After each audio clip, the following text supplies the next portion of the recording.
Alright, hi, my name is Chris Rungy. This is my video submission for week 4, FTT 217. Today's date is June 1st, 2025. Before we get started, I'd like to show that my firearm is free and clear of any live ammunition in the area. So, obviously here's the upper.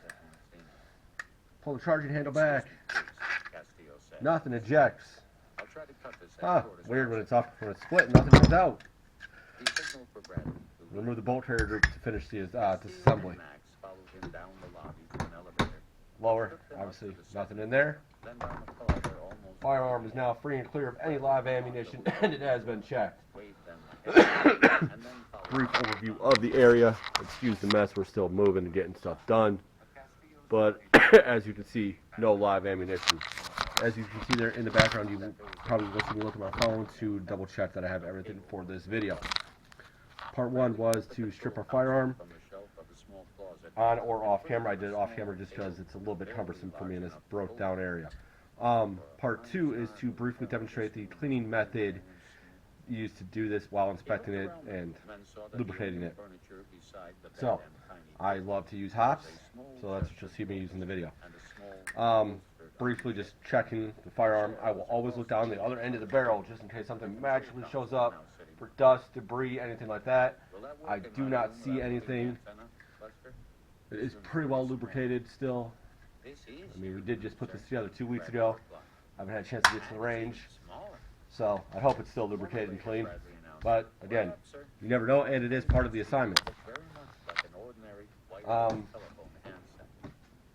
For the lower, I always check the fire control group. Again, dust, debris, anything that could have gotten in there, make sure it's moving in the right direction. Pivot and takedown pins, same thing. Make sure they're lubricated. And mine are. Again, it's been 2 weeks. Haven't had a chance to take this to the range yet. We're hoping it's good. Alright, everything is good. The AFC logo was discreetly molded into the plastic. He also saw that there was a thin, soft black It's a little portion on the earpiece. out, but that's Not for comfort, just to the, I can tighten that down. incoming The mat release, it just slid. Miller's sound. Now for cleaning, again, I use hops, Put it on but we don't need the loudspeaker, lubrication. Castillo said. But if we were, Put the handset to his ear. take it, I answered. close it, just down, down, down. The appropriate button. Take your cleaner rags that you're provided with, just go in there with your hands, make sure everything is right in the right area. Once that's done, Castillo said. take your upper. Again, always point down or away from yourself, or in my case, use a vise if you have one. I've been trying to raise you for 2 hours. Move my upper up, or my lower, I'm sorry, out the way. And then Drop my upper in the vise. According to my indicators, we are. Okay, so what's so important? Now you've got me worried, Johnny. I therefore will talk Okay. in tongues. So, 4 of the birds managed to land where they were going without sinking. The reason I know this... get your Now, charging hell, handle in. I think this may damn well be blown anyway. What may damn well be blown? The reason I know they're on the case is because a producer, a Drop the bolt carrier in. showed up here to Good to go. personally deliver to you an info copy of a version from the captain Part of the 3. CNO. It took me We 5 are minutes to get explain past it, how you give it to can educate a customer on how to spot and avoid There was a ammunition rattling at the door to the induced hotel. malfunctions, Swung open. which AR platforms are more susceptible to and why, and what damage and or injury may occur if these principles are not understood. So this is something I've actually dealt with more than a few times. I always tell customers when you're looking at a new firearm, new to you, used by you, whatever, that you want to check everything here, make sure nothing's clean. You want to make sure your mag works well. You want to check that when you drop, or when you pull back on your bolt carrier group, and your charging handle, I should say, sorry. It's hard to do that at the wrong angle. That it pulls back, nice and smooth, like that. Everything works. Your ejection drops out like it should. Goes in, nice and lubricated. He didn't understand a word of Russian. but he So, saw the look we'll on put this back together for that part of the assignment.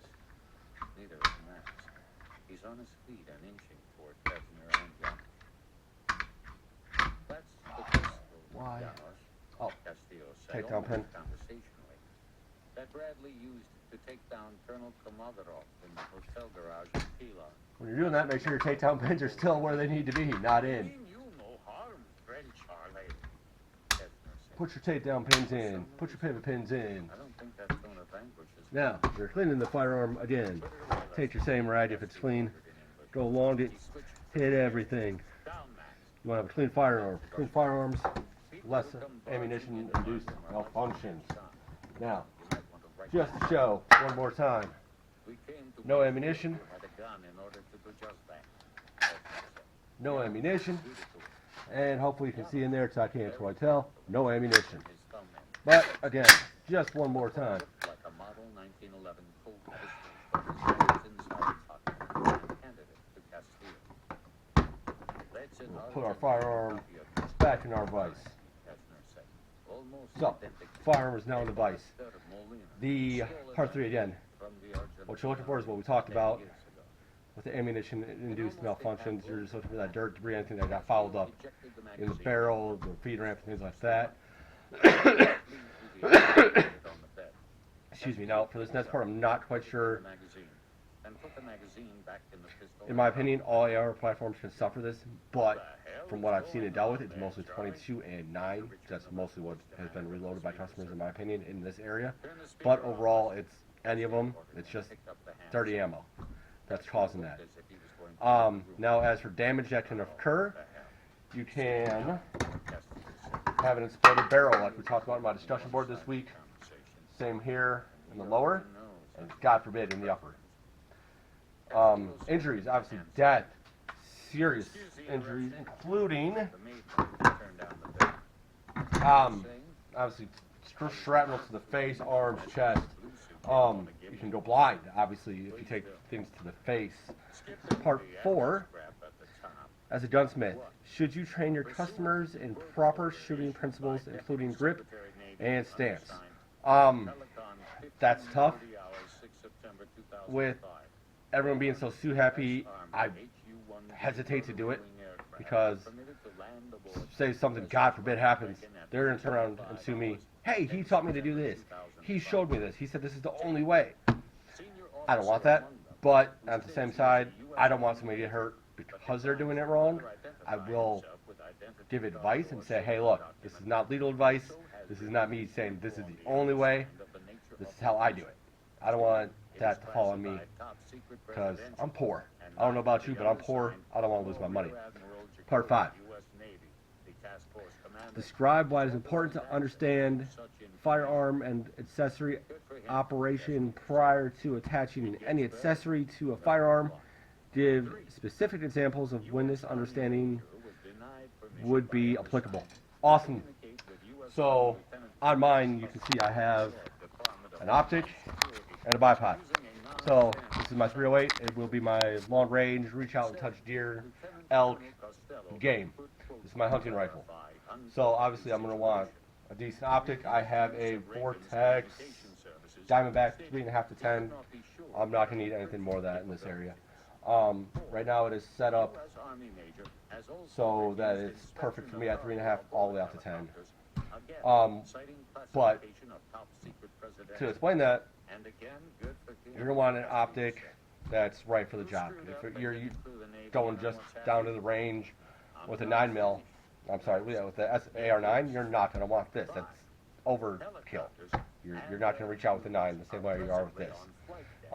With the bipod, I tend to use a stand and or go prone if I can when I'm at the range.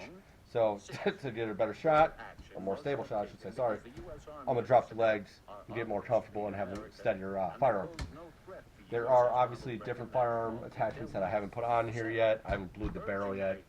But that said, it's simple to do. I recommend it. What you're looking for in accessories is something that will complement your firearm, not underperform. Let's have a look for optics. Spend half as much on your optic as you do the firearm itself. So, let's say this firearm